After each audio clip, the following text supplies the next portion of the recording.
Então, dando continuidade, né, nos elementos de formulário que nós vamos aprender, nessa videoaula, nós vamos dar prosseguimento, então, nos tipos de entradas diferentes que nós temos aqui com relação ao input, tá?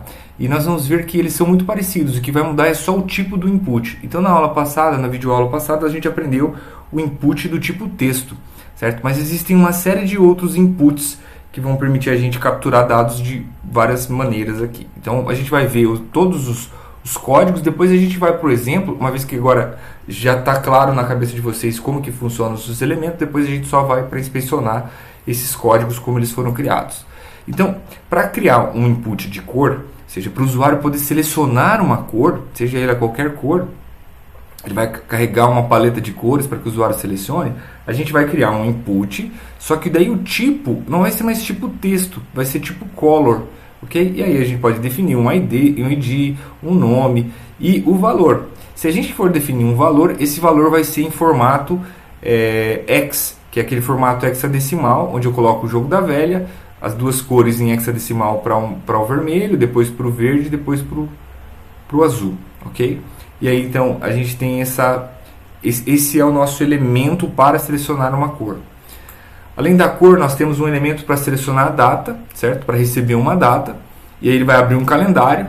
Então nesse caso a gente vai usar um input type do tipo date. Tá? Então nós aprendemos o text, depois a gente viu o color, agora a gente está vendo o date. Bom, é necessário definir um ID para esse campo, um nome para ele. É possível colocar um valor que é apresentado para o usuário como padrão. Aqui é importante a gente ter em mente que o padrão é ano, mês e dia, certo? Então nós vamos especificar veja aqui, 2018, mês 7, dia 22. Sempre a gente vai definir as datas nesse padrão, tá? Porque é o padrão que ele manipula. Na hora de apresentar a data para o usuário, ele vai apresentar no padrão que tiver configurado a máquina da pessoa. Mas, internamente, ele vai sempre usar esse padrão, que é o ano, o mês e o dia, que é um padrão internacional. Certo? E aí é possível definir, então, qual que é uma data mínima, qual que é uma data máxima. Então, o usuário não vai poder selecionar uma data maior do que o máximo e menor do que o mínimo.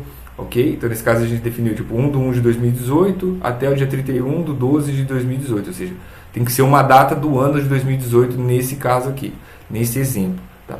Mas é legal que isso faz um campo de data para que o usuário possa especificar uma data.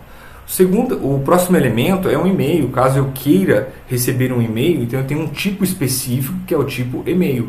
Quando eu faço isso, se eu estiver, por exemplo, acessando via celular ou uma coisa do gênero, ele já sabe que aquele campo é um campo para receber um e-mail.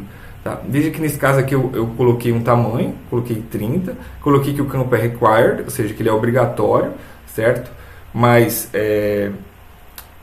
a gente não vai ter um formato específico para esse campo, embora a gente saiba que daí, semanticamente falando, ele vai ser um campo para a entrada de e-mail.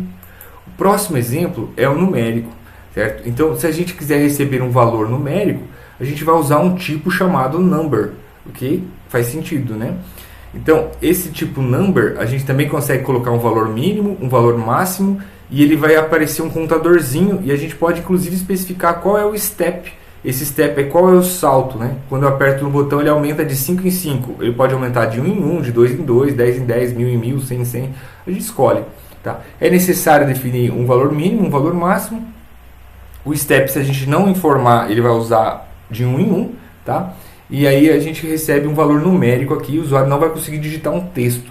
Então, se você precisa receber um número, seja lá, por exemplo, um ano, seja uma idade, seja, sei lá, qualquer coisa que você precise, você consegue a partir disso. Veja que esse campo também pode ter um valor, certo? Um value definido, e assim como ter as outras propriedades, tipo placeholder e coisas do gênero, tá bom?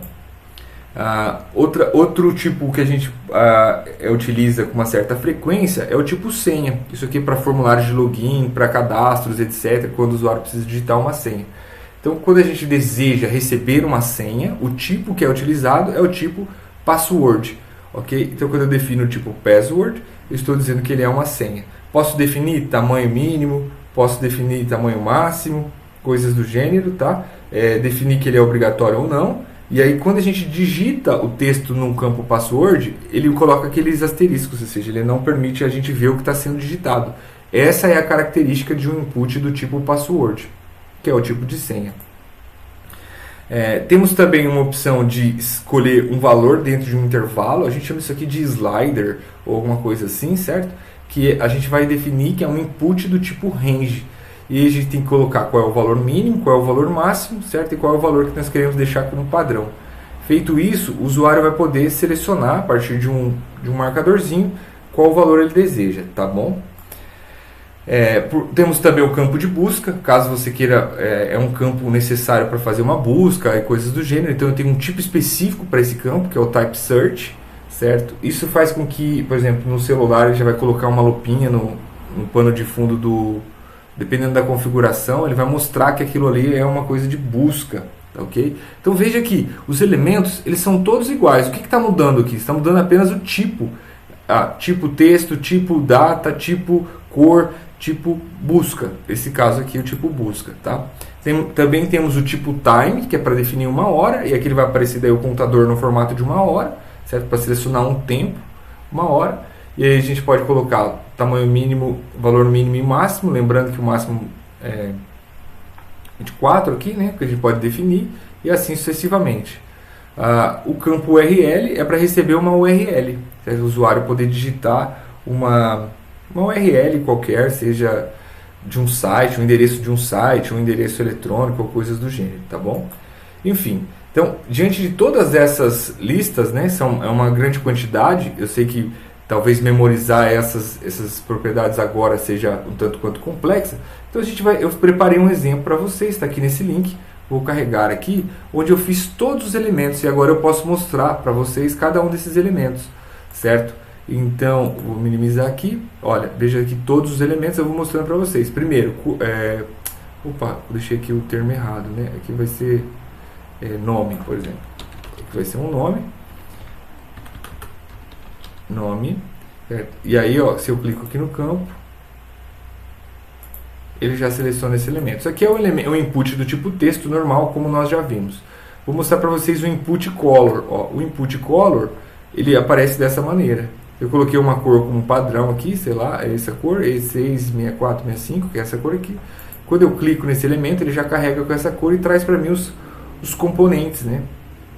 Os componentes em RGB. E eu consigo até modificar, ó, se eu quiser usar o HSL, como a gente já aprendeu, ou em hexadecimal, e assim sucessivamente. Eu posso mexer na cada uma das camadas, ou eu posso vir aqui e selecionar a cor que eu quero, certo? E ele vai fazer a modificação. Veja que aqui em hexadecimal seria essa cor, ok? Isso é o nosso componente de cor. Veja que a gente está especificando o elemento, mas a gente não está falando como vai pegar essa informação depois. Como eu mencionei, isso vai ser uma coisa para o futuro, outra abordagem. O campo do tipo data, né, é o tipo date. Veja que o campo do tipo date, o que vai acontecer? Ele vai trazer um calendário para que a gente possa selecionar o ano, selecionar o mês, selecionar o dia, e aí na medida que a gente clicar num dia, ele vai atualizar a data, tá? 7, veja que aqui ele está usando, no meu caso, ele está usando o padrão mês, dia e ano, mas a especificação lá é ano, mês e dia, tá? Aqui o campo de e-mail, para a gente poder colocar, veja que quando eu coloco o campo aqui, ele já traz para mim alguma sugestão de colocar um e-mail, porque ele sabe que é um campo de e-mail. A idade é um campo numérico, e eu coloquei saltos de 5 em 5, lembram? Então, o que acontece? Quando eu clico aqui, ele vai aumentando de 5 em 5 ou diminuindo, depende do que eu quero. Mas eu posso pôr outro valor? Claro que eu posso. Posso vir aqui digitar. O que eu não posso digitar é texto. Se eu tentar digitar um texto, ele não aceita. Ele aceita até a letra E, porque é um número, né? Ele pode especificar um número... esqueci qual é a notação, é um número científico, ok?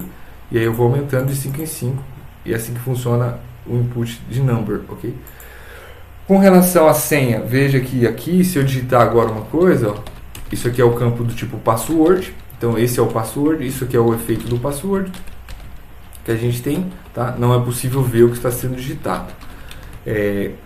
O elemento do tipo range, que é aquele, ó, o range, ele traz aqui esse slider para a gente selecionar um valor, tá?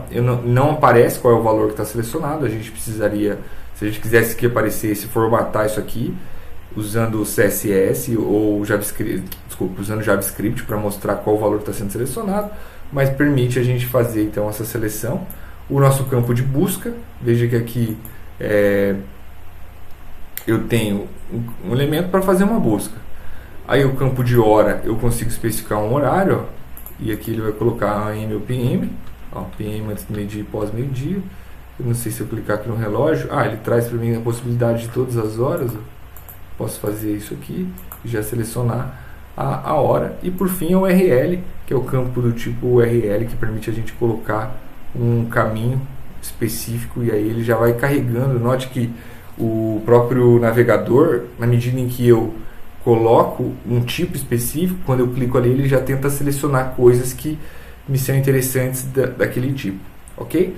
Bom, então aqui tem todos esses elementos. Sugiro que vocês analisem um por um, tá? Verificando como que eles estão, etc. E tentando fazer algumas modificações aqui para que vocês vão aprendendo. Só olhar não vai fazer vocês aprenderem, então depois a gente vai tentar praticar também, criar um formulário e tentar formatar esse formulário. Tudo bem? Então, nos próximos vídeos nós vamos falar sobre outros elementos que não são do tipo input necessariamente, tá? Ou algumas customizações ainda sobre os elementos do tipo input. Mas é bastante interessante vocês treinarem. Veja que todos esses campos também têm um campo label, ó, foram especificados para todos esses elementos um label, para a gente identificar de quem é, qual é o rótulo de cada um desses campos aqui.